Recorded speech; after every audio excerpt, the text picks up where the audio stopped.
The dynamic event system in Guild Wars 2 is really our attempt to take the traditional quests in a traditional MMO and really throw those out the window and to create something bigger and better than what people have experienced before. We're trying to create a living and breathing world.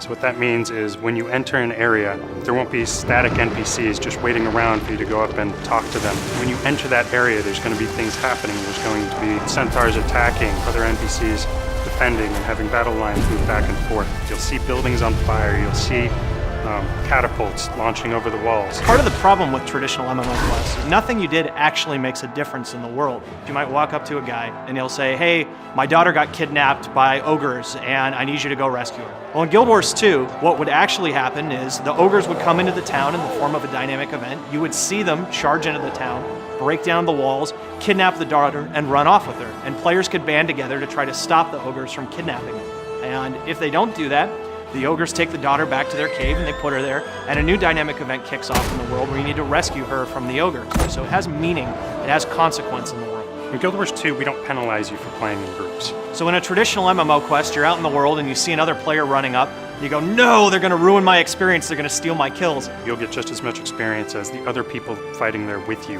whether you're in a party or not. The more players that are participating in the event, the more difficult the event becomes, the more creatures who come to attack. So you're always working with other players. You can play with anybody. You can play with the people you're just running through the world with. They don't have to be people you know outside of the game. They don't have to be people you've built a party with. Guild Wars 2 has the most replayability of any MMO ever made, period. Doesn't even come close. You might go through a map and experience completely different content than the last time you yourself went through that map. You literally never know what you're going to find every time you log in to play Guild Wars 2.